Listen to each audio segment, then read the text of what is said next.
নমস্কার। তো কেমন আছেন সবাই? আশা করি অনেক অনেক ভালো আছেন। আজ বহুদিন পর আবার বেরিয়েছি রাস্তায়। কারণ খুব গরম, সেই জন্য এখন বেরোনোই হয় না। তো বেরোনোর পরই আমার মুখ চোখের এই অবস্থা। আর টিপটাও কপাল থেকে পড়ে গেছে। তো দেখতে ভীষণই বাজে লাগছে। আর এই হলো আমাদের শান্তিপুরের কলেজ। তো এই কলেজের সামনে নেমেছি আর এখান থেকে হেঁটে যেতে হবে একটু লোকনাথ মন্দিরে। তো আজকে ভ্লগটা পুরো লোকনাথ মন্দিরের ওপরেই করছি। শান্তিপুরে রয়েছে বেশ কিছু সুন্দর সুন্দর লোকনাথ মন্দির।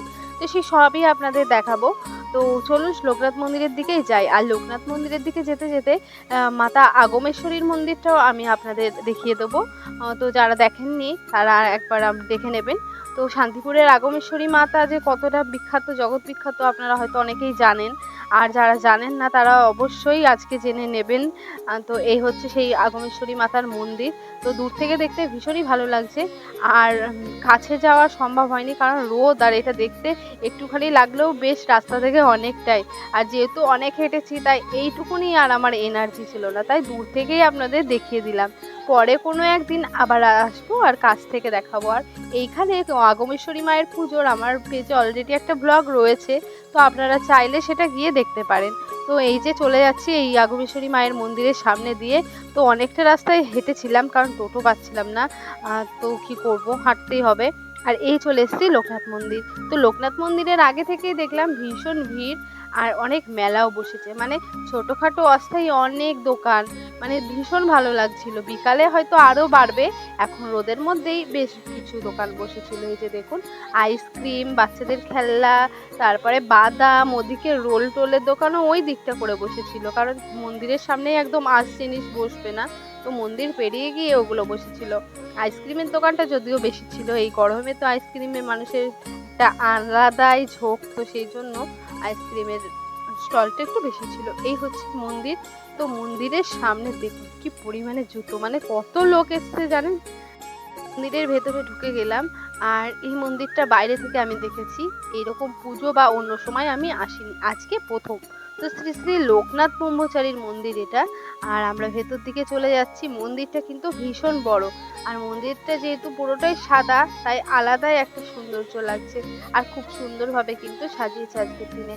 আর প্রচুর পরিমাণে এখানে পাখা দিয়েছে আর খুব জায়গাটা ঠান্ডা ছিল। তো এখানে ঢোকার পর শরীর কিন্তু একদম ঠান্ডা হয়ে গেছিল। তো এসেই আরতি পঞ্চপ্রদীপের যে তাপ, তো সেটা নিয়ে নিলাম। বয়স্ক মহিলা ছিল উনি, তো উনি খুব সুন্দরভাবে দিয়ে দিচ্ছিল এবং হাতে ওনার ফুল ছিল, তো ফুলও সবার মাথায় ঠেকিয়ে দিচ্ছিল। আমিও পেয়েছি, সাথে অনেকেই পেয়েছে। তো এই যে অনেকেই সামনে বসে রয়েছে, এনারা উপোস করে রয়েছে, তো অঞ্জলি দেবে তাই। আর বাকিরা যারা পেছনে রয়েছে তারা এমনি আমাদের মতো সাধারণ মানুষ গেছে পুজো দেখতে। এইরকম মানে জায়গাটা খুবই সুন্দর লাগছিল। দেখুন চারদিকটা কি ভীষণ ভাবে সাজিয়েছে, কি সুন্দর লাগছে। তো এখানে পাশে কীর্তন হচ্ছে, তো চলুন একটু কীর্তনটা দেখে আসি।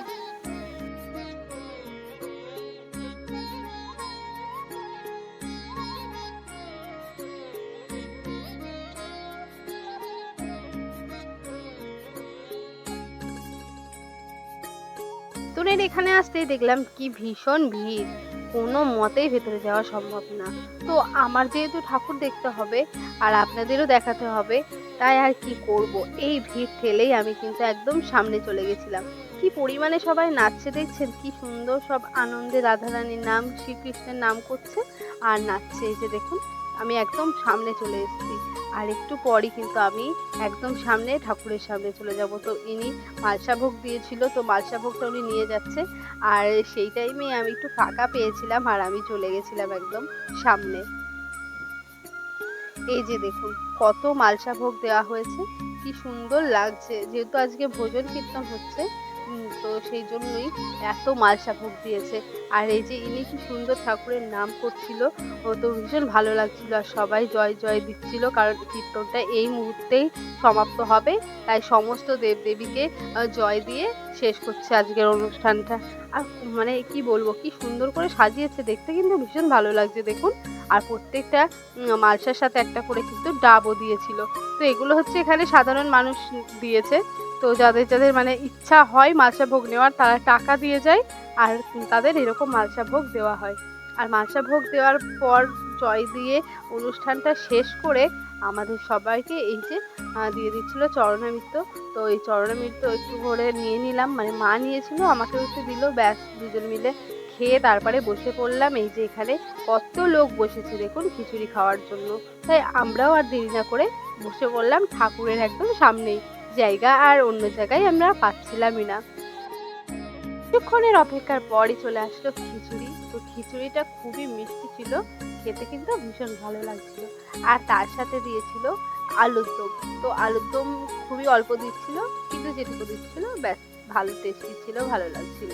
তো তারপরে ভোগ খাওয়ার পর আমরা একদম সামনে এসেছিলাম, কারণ ওই দিক দিয়েই গেটটা ছিল সামনে যাওয়ার। তো আমরা সেই দিক দিয়েই এসেছিলাম আর ঠাকুরকে খুব সামনে থেকে দর্শন করে নিলাম।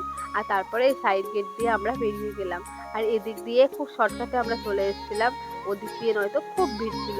তো যেতে যেতে এখানে একটা কল ছিল, তো আমার হাতে একটুখানি নোংরা লেগেছিল বলে আমি এই কল থেকে ধুয়েও নিলাম। তো মন্দিরটার ব্যবস্থাপনা আমার ভীষণ ভালো লেগেছে। আগে কখনো আসা হয়নি, কিন্তু এবার থেকে আমি সময় পেলেই বা মাঝে মাঝেই আসবো।